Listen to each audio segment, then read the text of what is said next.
Happy Sunday, everybody. So, I wanted to go into a little bit of a topic about manifestation or what the external is mirroring back to you, um, related to releasing.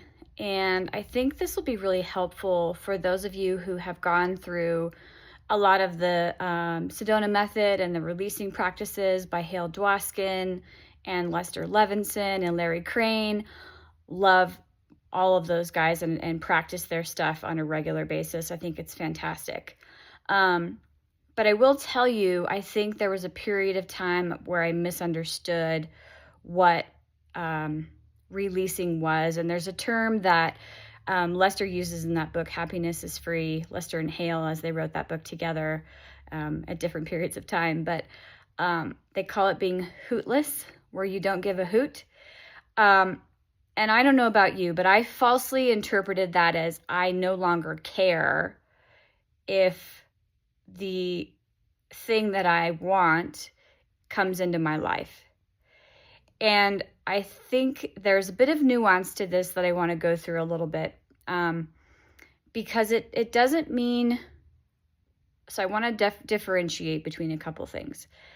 Wanting, desire, the state of wanting can be very closely related to a state of lack. And it is a state of lack where you want because you don't have, right? But there is also setting your intention to have something. So you don't want to be in a state of wanting or a state of lack, but you do absolutely want to set your intention to something. And so, when people speak about mystical experiences, they talk about they thought of something and they were immediately there because they just simply had no connection to an earthly reality. There was just only what was spirit. So there's a hint in that, right? What is spirit is the reality. What is in the 3D is not reality. So let me give you an exercise here. We all have things that we intend to have mirror back to us. We intend. And we simply set our intention to that. So in the area of health, wealth, relationships, set your intention to the things you would like to see mirror back to you. And feel the feeling, exist in that relief, and then stick to the spiritual reality of it as the completed work, and let go of wanting the 3D to validate that back to you, the 3D. But you can know in your heart that the 3D will eventually validate that back to you. The 3D is just kind of a drag along. The image that comes to my mind right now is a comet, right? You've got the main comet that's like soaring through the atmosphere, and then you have the trails of the tail, right? 3D reality is the trails of the tail. We don't look at the trails of the tail wondering where the comet's going. That the comet already passed. The comet's done. You look at the comet. And so we don't disregard the 3D in a dissociative way, because that is also resistance, where we say, oh, nope, that's not happening. Nope, that's not happening.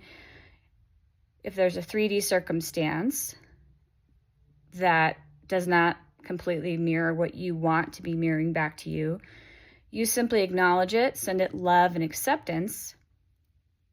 Send yourself love and acceptance for the emotions you're having about it at the time. And you don't disregard that it's there. But the 3D is dead. The 3D is after, right? So you acknowledge that that's not reality. And you go back to the spiritual reality of your intention. And so the other way to think of it is when you're in a pitch black room, and if you have a flashlight, if you want to walk a certain direction, where do you shine your flashlight? In the direction that you're going.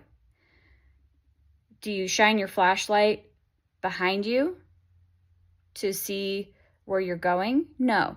That's like looking at the 3D for validation of your manifestation. That doesn't work. So you simply know that whatever's behind you is behind you. Acknowledge that it's there. It's fine. Shine your light on where you intend to go. So again, the point of this message is don't completely let go to the point where you no longer set an intention. and you're just kind of floating around. You can do that. You can absolutely do that. But if you're working on kind of bringing about a manifestation, and there's no other word for it. For some reason, I really dislike this word manifestation. I got to let that go, apparently.